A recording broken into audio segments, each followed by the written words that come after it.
Mi nombre es Alan Daniel Martínez Rosas. El tema de hoy es cinética química.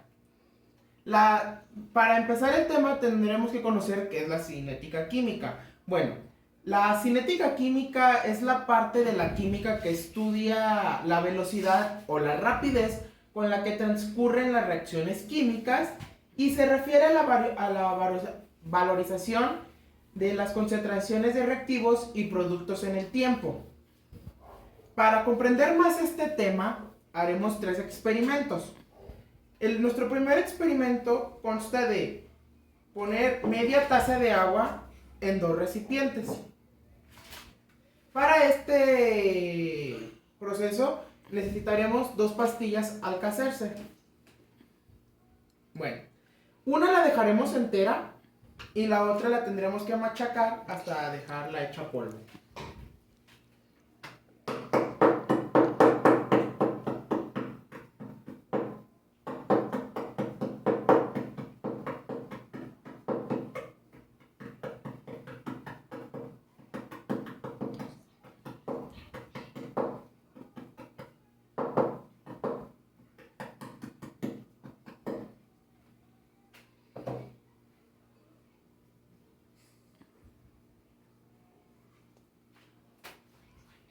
Con lo que tendremos que ver en este experimento es en cuál de los 2 recipientes ocurre un proceso de cinética más rápido, ya sea en el que la pastilla fue pulverizada o en el que la pastilla está entera. Tomaremos un puñado de la pastilla efervescente que pulverizamos y la introduciremos adentro del agua.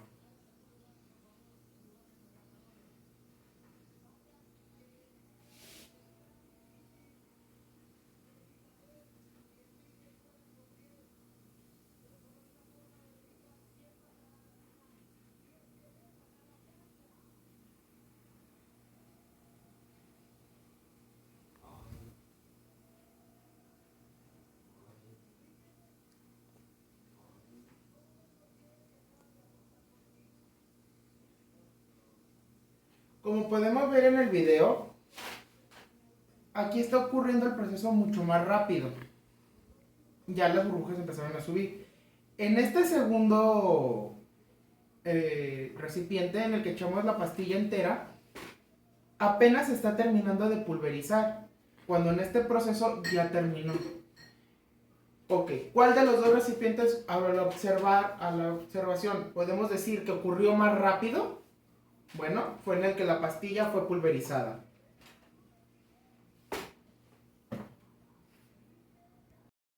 Para nuestro siguiente experimento, pondremos media taza de agua en otro recipiente y en este pondremos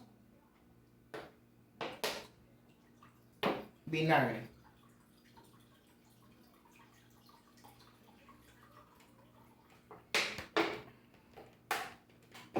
Para esto necesitaremos, y de la misma forma que en el experimento 1, 2 pastillas efervescentes.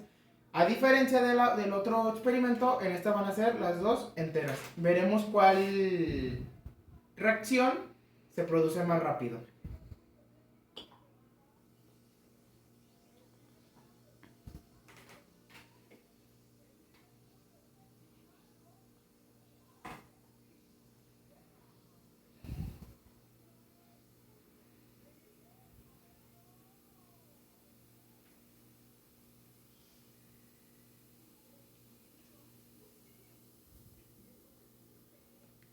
Como podemos ver, en el caso de la pastilla con vinagre, aquí ya está a punto de disolverse por completo.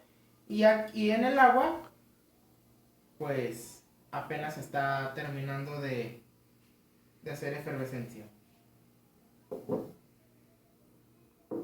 Ok. ¿Cuál en los dos casos podemos decir que tardó menos en hacer su proceso? Fue en el del vinagre. Para nuestro tercer experimento necesitaremos agua caliente y agua fría. Igual de la misma forma, 2 pastillas efervescentes. En el agua caliente las meteremos al mismo tiempo.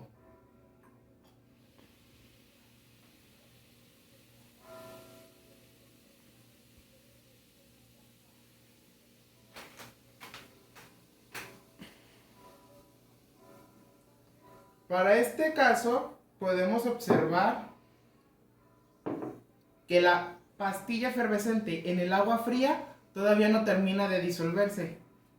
Y en el agua caliente ya fue disuelta por completo. La que tardó menos fue en el agua caliente. Para terminar de explicar este tema y que quede un poco más claro por qué unos procesos de cinética fueron más rápidos que otros, hay un subtema que es conocido como factores de cinética de las reacciones. Ok, el primer factor que tenemos que conocer se lo conoce como concentración de reactivos.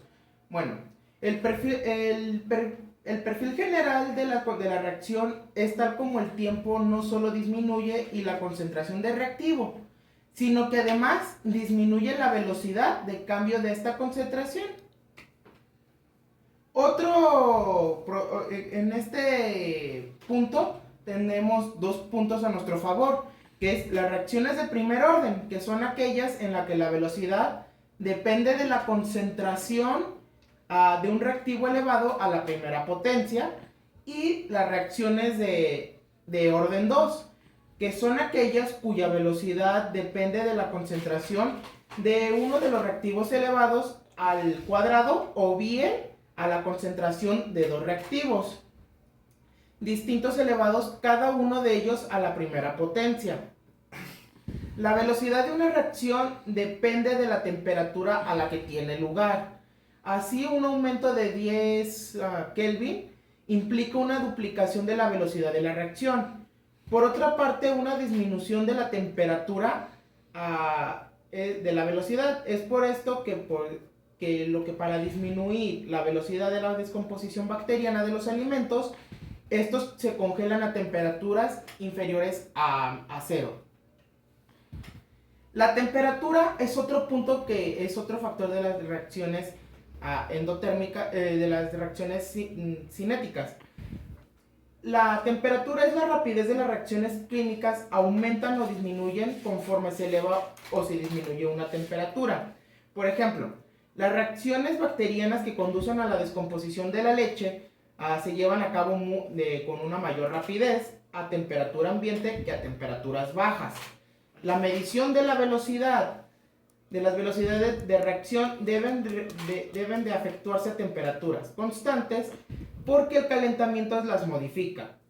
Se estima con gran aproximación que un aumento de 10 centígrados en la temperatura provoca la duplicación de la velocidad de reacción.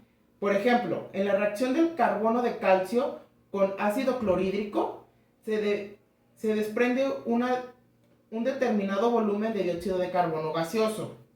Cuando se toman 10 gramos de carbonato de calcio por un mol, se depende al complementarse la reacción 2.24 IT de dióxido de carbono. Otro punto es la presencia de catalizadores. La rapidez de muchas reacciones se pueden aumentar agregando una sustancia que se conoce como catalizador. Para aquello que se lleva a cabo una reacción química es necesario un cierto nivel de energía. Esto se conoce como energía de activación. Un catalizador acelera la velocidad de la reacción disminuyendo la energía de la activación y sin modificar el producto y sin ser consumido durante la reacción. Las enzimas son catalizadores biológicos, moléculas de proteínas que actúan como catalizadores, aumentando la velocidad de reacciones bioquímicas específicas. Existen catalizadores sólidos y catalizadores líquidos. Los catalizadores son homogéneos, es aquel que está presente en la misma fase de las moléculas en las que reaccionan. Un catalizador heterogéneo es aquel en el que existe una fase diferente a la de las moléculas en las que reaccionan. Comúnmente, como un sólido es en contacto con reactivos gaseosos o reactivos en una solución, es líquido. Por ejemplo, las moléculas de hidrocarburos se rearreglan para formar gasolina con ayuda de lo que se conoce como catalizadores pirolíticos. Los catalizadores heterogéneos suelen estar compuestos de metales de óxidos metálicos. El paso inicial de la catálisis heterogénea es ordinariamente la absorción de los líquidos y la absorción se refiere a la adhesión de las moléculas de los reactivos. La absorción se refiere a la adhesión de las moléculas en el interior de otra sustancia. La velocidad y la reacción. La velocidad es un suceso que se define en el cambio de lugar en un intervalo de tiempo. Las aplicaciones de la química son innumerables, ya que, por ejemplo, en la elaboración de un producto interesa la obtención de la mayor masa posible en el menor tiempo. Eso es en cualquier proceso químico. Siempre va a interesar más que sea un buen proceso, pero siempre va a ganar el que tenga un proceso mucho más rápido y efectivo que el de las otras empresas. Ok, la conservación de una sustancia de buenas condiciones mejora cuando se consigue disminuir la velocidad con la que se altera la misma. En química, la velocidad de reacción se calcula mediante la masa de la sustancia consumida u obtenida en una unidad de tiempo. Los factores que afectan el equilibrio químico. Existen diversos factores capaces de modificar el estado de equilibrio de un proceso químico, como son la temperatura, la presión y el efecto de las concentraciones. Entre estos factores están relacionados con los principios de Le Chatelier-Brandon. Si es un sistema de equilibrio, se modifica alguno de los factores que se influyen en el mismo, la temperatura, la presión o la concentración. En el sistema evoluciona de forma que se desplaza en el sentido que tienda a contrarrear dicha variación. Efecto de temperatura. En los procesos endotérmicos, el aumento de la temperatura favorece al proceso porque necesita aporte de energía, en pocas palabras. En las reacciones exotérmicas, el aumento de temperatura entorpece la reacción. En general, la reacción se desplaza en el sentido que absorbe el calor, es decir, sea endotérmica. El efecto de presión. Una variación de presión en un equilibrio químico influye solamente cuando en el mismo se intervienen gases y hay variación de un número de moles. El efecto de concentración. La variación de la concentración de cualquiera de las especies que intervienen en el equilibrio no afecta absoluto el valor de la constante de equilibrio. En conclusión, para nuestro primer experimento y para cada uno de ellos tendremos que ver cuáles de estas fases es la que nos benefició a que pudiéramos observar qué proceso se llevó mucho más rápido. El proceso que se puede ver con notoriedad super al 100% fue el último experimento, ya que, como pudimos observar, la pastilla que fue echada en el recipiente con agua fría se disolvió mucho más lento que de lo que fue la pastilla con agua caliente. Automáticamente la pastilla efervescente con el agua caliente, al tocarla, podemos decir que se pulverizó. Esto quiere decir que depende de la fase de la temperatura. En el caso del vinagre, tendremos que ver si es de la fase de la combinación de sólidos o líquidos. De mi parte es todo y espero que este tema haya quedado claro.